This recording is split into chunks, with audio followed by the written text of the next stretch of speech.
Livro 2, capítulo 6. Mais um ano decorreu sem aparente mudança na existência de Heloísa, que não chegou a recobrar integralmente a saúde e vivia adarvada em tristeza invencível. Jamais um sorriso lhe aflorava aos lábios, tal como a Jesus sucedera. Continuava reclusa no seu formoso solar, como se estivesse num claustro, tendo por único objetivo disseminar conforto e benefício aos que dela se socorriam. Auxiliava as jovens camponesas dos arredores de Argemon e das aldeias vizinhas a adquirirem modestos enxovais. Criou escolas diurnas para a infância e noturnas para os adultos. Muitas vezes ia assistir às preleções dos mestres que regiam os colégios por ela mantidos, e, tomada de súbita inspiração, falava às crianças e aos fatigados trabalhadores, que dessedentavam o espírito com o orvalho luminoso da instrução, qual se fora uma entidade baixada das regiões cerúleas.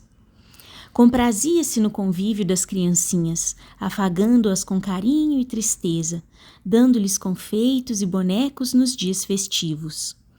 Uma vez, assistindo-lhes à retirada do colégio, notou que um menino de 7 a 8 anos, do porte e compleição de René, destacando-se dentre todos pelas vestes alvíssimas, fitou-a sorrindo. Nunca havia notado a sua presença e quis sustê-lo pelas vestes, mas logo que fechara a destra, a graciosa aparição se esvaeceu, qual névoa matinal aos primeiros raios solares. Esse inesperado fenômeno psíquico comoveu-a intensamente. Ficou profundamente emocionada, mas sentiu inefável conforto e novo alento para prosseguir a nobilíssima e magna tarefa que o filhinho adorado a induzira a executar. Nesse comenos, inesperado sucesso abalou vivamente os habitantes das terras de Argemon. O esposo de Marta, caráter irascível, turbulento e agressivo, em constantes querelas com os companheiros de trabalho e a consorte, por motivos frívolos, esbofeteou um camponês e foi por este apunhalado. E depois de algumas horas de agonia dolorosa, expirou blasfemando. Marta, sentimental e compassiva, perdoou-lhe todos os agravos, mas não deixou de sentir um lenitivo às suas desditas por havê-la libertado o pai clementíssimo de um algoz implacável. Agradeceu de mãos postas a mercê recebida. Mais que nunca desvelou-se então por Heloísa, que, sempre melancólica, definhava lentamente, sem murmurar um queixume, e espargindo consolo e alento aos enfermos e aos desventurados. Um dia em que Marta, em vestes de luto, lhe aguardava ordens, disse-lhe: "Estás livre do jugo e da tirania do infeliz André. Tua prova foi mais breve e mais suave que a minha. É tempo de experimentares se Gontran te estima realmente. Escreve-lhe, pois que já sabes grafar teus pensamentos, narrando o sucedido, e se ele estiver bem intencionado, há de procurar reparar a falta que cometeram. Ó Senhora, sois verdadeiramente uma santa. Tão injustamente desditosa, só vos preocupais com a ventura alheia. Que Deus vos pague, amada Senhora. Quero viver de rojo a vossos pés. Que fazer para vos retribuir tanta generosidade? Dedicando-me a alguma afeição, até que finde este meu martírio, que julgo não se prolongará muito tempo. Essa afeição já vos pertence, Senhora, e profunda e eterna, como não a consagro a outro ser na terra. Sois para mim qual mãe de Jesus para os pecadores. Poucos dias depois, Gontran apresentou-se no solar de Argemon e, tendo falecido o mordomo, que o era desde o tempo dos progenitores de Heloísa, entrou a substituí-lo. O casamento de Marta e Gontran realizou-se na capela do castelo, onde se efetuara o de Heloísa e Gastão. O casal, reconhecido e ditoso, não cessava de tributar à benfeitora constantes provas de consideração e apreço. Decorriam serenamente os dias em Argemon, não sendo turbados pela mais tênue desarmonia.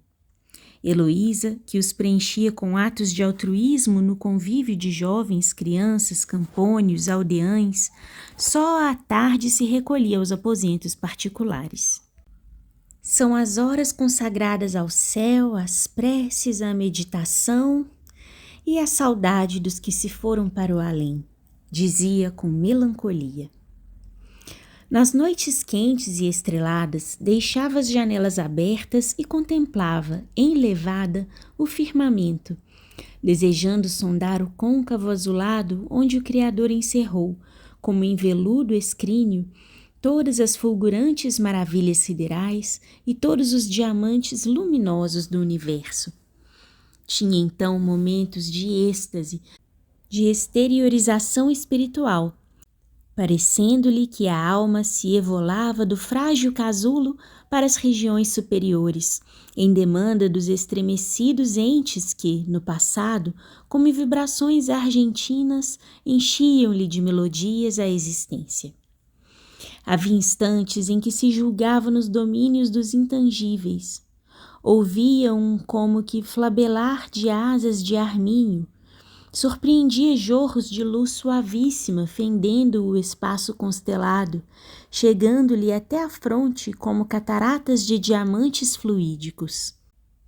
Outras vezes baixava o olhar e vislumbrava, ao longe, o mar, tão diverso da placidez do zimbório celeste, quase sempre colérico, qual hidra convulsionada agitando as escamas cintilantes que reverberam à luz dos astros. Nesses transportes deixava de pertencer ao plano material, arrebatada às regiões radiosas do cosmos, borboleteava no éter, cindia o espaço e confabulava com entidades cultas que percebia a seu lado, mas não podia distinguir nitidamente, como se a presença delas lhe ofuscasse ou amortecesse a vista. Outras vezes as percebia junto de si, no aposento mesmo em que costumava repousar na chaise longue. Ouvia, qual sussurro de asas, a voz carinhosa do genitor a confortá-la, concitando-a a prosseguir na rota gloriosa da sua trajetória terrena, referta de dissabores, mas fértil em resultados psíquicos. Bem mo dizias tu, filha amada, falava-lhe ele, que as nossas existências são solidárias. A fênix legendária que ressurge das próprias cinzas é a nossa própria alma imortal. Quantos padecimentos, quantos transes pungentes nos seriam poupados se desde o início de nossa criação não ignorássemos esse axioma. Praticando o bem, evitando o mal, o espírito se prepara a um futuro isento de mágoas, de choques tremendos, que os criminosos não podem conseguir senão depois de reparados seus desatinos. As existências trágicas são o resultado de nefastos delitos antes perpetrados. Atores que somos todos no palco do universo, os que só representam dramas ou tragédias sangrentas, empunhando armas fratricidas, têm, forçosamente e por muitos anos, de suportar vidas agitadas, tumultuosas. Tomar parte em cenas sanguinolentas e desastrosas, até que, remidos de seus erros, amando vidas calmas e humildes, acendrado o espírito no Jordão purificador das lágrimas e conquistadas todas as virtudes, possam desempenhar missão de paz, de amor espiritual, em que imperem os sentimentos dignificadores. Tu, filha querida, vieste das altas castas sociais, já reinaste soberbamente e já cometeste erros execráveis, já caluniaste amigas, já traíste cândidas afeições, já foste mãe desnaturada, esposa infiel, vingativa e impiedosa. Todos esses defeitos, como projéteis atirados de encontro à formidável muralha, não a perpetravam. Voltaram de ricochete sobre quem os desferiu, no coração do seu próximo.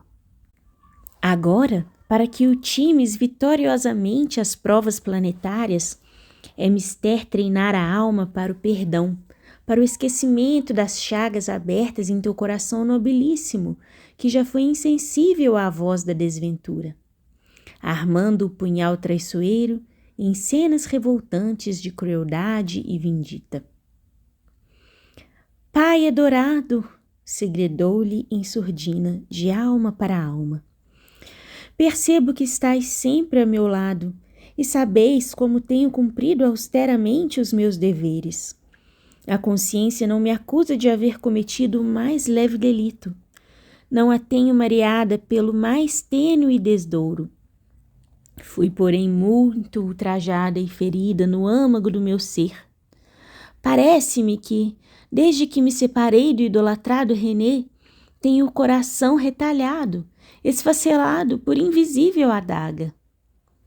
Não tenho ainda a precisa coragem para olvidar os injustos agravos de Gastão, com o agasalho às calvilosas maquinações do perverso Hamed. Injustos agravos, disseste-me, Heloísa. Oh, filha amada, quem é Ariel?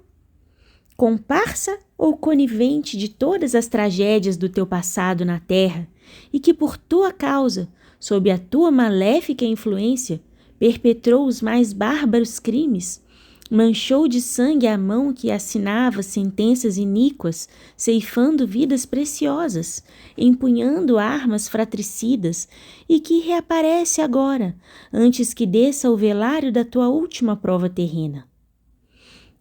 Pois não compreendes, filha querida, que ele e Gastão foram teus aliados no mal? Ainda o saberás com todos os detalhes e compreenderás quem foste. Não podemos, por enquanto, temendo perturbar-te a razão. Não podemos revelar-te totalmente a verdade nua antes de deixares esse mundo. Os seres que supomos mais ínfimos, os fâmulos, todos que gravitam em nossos lares, estão quase sempre e por todo o sempre vinculados às nossas existências, para que possamos reparar injustiças, delitos abomináveis, e não lhes transmitirmos ordens arbitrárias, pois no passado sombrio foram executores do nosso arbítrio em detrimento dos nossos semelhantes. Tens hoje uma serva dedicada, Marta, cuja afeição incondicional conquistaste com o perdão e clemência. Pois bem, já lhe causaste muitos danos, já a compeliste à prática de vilezas e ignomínias, e só agora te tornaste benévola e compassiva para com ela. Começaste a burilar o diamante informe da tua alma, que jamais se desligará da tua, e norteando-a para a luz da virtude e do dever. Consumada agora a tua breve expiação, iniciarás missões sublimes que consistirão no elevar e orientar as criaturas ainda vacilantes no carreiro da moral. Marta será uma das tuas tuteladas espirituais. Ora sempre com ardor para triunfares de todas as provas terrenas, assim como um templário por sobrancear a comprovação positiva de sua têmpera moral. Aceita sem murmurar as supostas injustiças e sofrimentos que te forem impostos como cautérios aos carcinomas, às úlceras corrosivas do espírito, para cicatrizá-los e saná-los por todo sempre. Então compreenderás que, sem eles, ainda terias que voltar à arena planetária por saldar, até o último ceitil, o débito contraído com o divino instituto. Não será longa a tua romagem terrena doravante. É mister preparar a alma para o esquecimento das amarguras sofridas e retribuir, com a piedade e o perdão, os gravames que te infligiram os teus coligados de outrora. Tudo farás imitando o modelo celeste, Jesus, que, espargindo a caridade, o consolo e a compaixão, só recebeu dos homens ultrajes e suplícios, mas soube perdoar aos pecadores, ingressando com a alma, constelada de bênçãos e virtudes, nas mansões venturosas do universo, que são a herança régia do nosso divino progenitor, a majestade absoluta do cosmos. Jesus, Agora e até a consumação dos evos, será o arquétipo dos que necessitam cinzelar o espírito crivado de arestas, de iniquidades, a fim de que os aformoseiem, os quintessenciem, tornando-os luminosos quais estrelas humanizadas, para ascenderem às paragens etéreas, e mais tarde aqui voltarem a desempenhar missões nobilíssimas e gloriosas, tornando-se faróis que norteiem a criatura às pátrias fulgurantes do além. Todos os infratores dos códigos divinos, baseados no amor ao dever, na virtude, no altruísmo, têm, como ele, de arrastar pela via crucis das expiações flagelantes, sobre os ombros magoados, o bronze do calvário dos delitos, tanto mais pesado quanto mais graves são os delitos. Sorver, até a derradeira gota, a taça das amaritudes tormentosas e dos reveses redentores, colocar na fronte, onde abrolharam pensamentos malsãos, a coroa de espinhos que penetram na alma, lacerando-a como o fizemos aos corações do nosso semelhante, em momentos de desatino, ou de perversidade superlativa. Carrega, pois, filha amada, o teu madeiro doloroso, cujo peso se vai aligeirando dia a dia, tornando-se imponderável, menos torturante, desde que resgataste a falta máxima dos teus remotos avatares, falta que clamava punição, que, aliás, não excedeu o delito cometido. Vê, os sirineus siderais descem do espaço estrelado para auxiliar-te a conduzi-lo ao Gólgota das provas meritórias, cujo cimo radioso já deves vislumbrar com a maravilhosa visão psíquica. Sairás galhardamente vitoriosa, se prosseguires na faina do bem e do dever, e então, em futuro não longínquo, teu espírito lucificado ficará perpetuamente unido ao de René e ao de Gastão. Ó Pai amado, por que não dizeis estas coisas ao desvelado amigo que me conforta nos instantes de agonia moral? Ah, Dusmenil? Oh, não! Que uma voragem intransponível se interpôs entre ele e mim, que se não condoeu do meu sofrimento, que me apartou do René adorado, enfermo e frágil, tornando-se um parricida.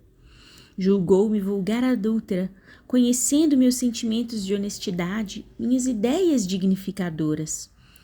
Para ele, as acusações de um misérrimo criado tiveram maior mérito que os meus protestos e o meu passado impoluto. O ciúme, filha querida, alucina, endoidece a quem se lhe dobra ao jugo tirânico. Quantos crimes execrandos perpetrados sob o seu domínio invencível!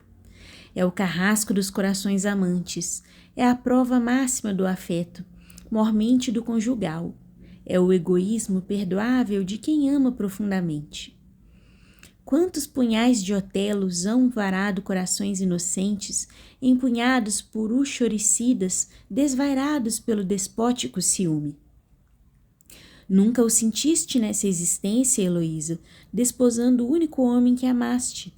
Por isso não compreendes o que se passou no íntimo de Ariel e Gastão, subjugados pelo ódio, pelo ciúme, pela vindita, aliados sinistros na consecução dos mais horripilantes delitos. O ódio. Ó filha amada, esforça-te em lhe não dares guarida em tua alma nobilíssima. Ele é como a labareda voraz, ateada ao próprio coração, consumindo-o, devorando-o lentamente. Amortece os mais louváveis sentimentos, arma os seres para o homicídio, para a calúnia, para a vingança.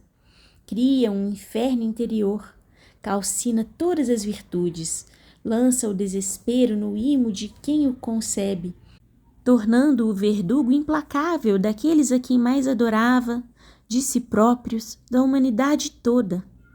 O ciúme, tormento inenarrável de quantos, apegados ainda ao mundo e aos gozos impuros, imantados às paixões vulcânicas, não consideram o homem um irmão, e sim adversário temível, só desejando exterminá-lo para que ninguém possa cobiçar o objeto da sua louca afeição. Hidra de Lerna, a qual, decepado um tentáculo, renascem-lhe 7. víbora que se enrosca no coração, empeçonhando-lhe todas as alegrias, todas as esperanças. Espectro que segue qual sombra aos corpos expostos à luz, às suas vítimas, não as deixando um só momento, supliciando-as qual inquisidor invisível, mas crudelíssimo. E foste tu, filha querida, alma cândida e lirial, que inspiraste estes algozes e tiranos da humanidade, em dois corações que até hoje te consagram um sentimento indefinível, amálgama de luz e trevas, de neve e lodo pútrido. Quase sempre, Heloísa, é a torpeza que faz gerar paixões impuras, mas às vezes o faz a virtude austera que não transige, que não se conspurca, que não se vende por nenhum tesouro, fazendo germinar nos batráquios humanos, mergulhados nos tremedais dos sentimentos polutos, um amor material, pela mais bela estrela de um firmamento azul. Se tu houvesses transgredido os teus deveres conjugais, terias a dedicação e o afeto impetuoso de Ariel. Repelindo-o nobremente, criaste um inimigo terrível e acérrimo. Sofres porque não delinquiste. És desventurada porque és pura. Antes, porém, as amarguras do repúdio, o martírio da separação, as lágrimas da suposta injustiça que te feriu, do que a ventura maculada que proviesse da mais leve transgressão de um só dos teus deveres morais. Bendize, pois, as agonias que tens padecido sem manchar tua alma, preparando assim, com lágrimas e tormentos, a felicidade futura, a eterna aliança com aqueles a quem amas. Nunca mais poderei amar Gastão, pai querido, exclamou Heloísa, soluçante. Hoje assim te parece, Heloísa, mas assevero-te que sucederá o contrário. Não posso esquecer os seus ultrajes e, sobretudo, o haver imolado a vida do meu idolatrado René. Porque ele estava e ainda se acha iludido a teu respeito e de Hamed. A verdade, porém, qual argente o luar, não tarda a desvendar-se, espancando as trevas da calúnia. Não mais lamentes a partida do redimido René para as regiões superiores. Era uma ave do céu, que apenas por momentos pousou nos beirais do teu lar. Nada o podia deter no seu vertiginoso surto às regiões divinas. Seu tirocínio estava findo para a terra. Ele é o vínculo diamantino que há de agrilhoar as vossas almas por todo sempre. Calou-se bruscamente a voz suave.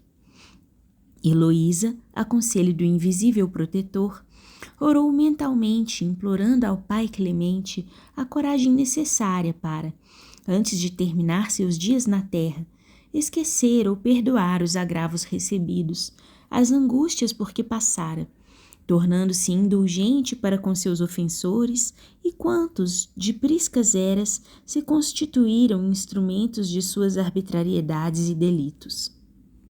Ao formular os últimos votos, adormeceu profundamente, estirada no divã. Imperceptivelmente, Marta entrou no quarto e, vendo-a tão esmaecida, marmórea a face a contrastar com o negror dos cabelos, onde já fulgiam estrias de prata, as alvas mãos enclavinhadas sobre o seio emagrecido, em plácido sono mergulhada, supôs houvesse o radioso espírito transposto às fronteiras siderais, libertando-se ao paraíso. Ajoelhou-se em prantos, beijou-lhe as mãos. Heloísa abriu os olhos e fitou-a com espanto, perguntando: "Por que choras, Marta?" "Ai, senhora, julguei que vossa alma de santa houvesse partido em busca do querido Renezinho." "E choravas por isso, Marta? Pois olha que assim lastimavas a minha ventura, a única a que aspiro nessa vida que se vai extinguindo lentamente." Fim do capítulo.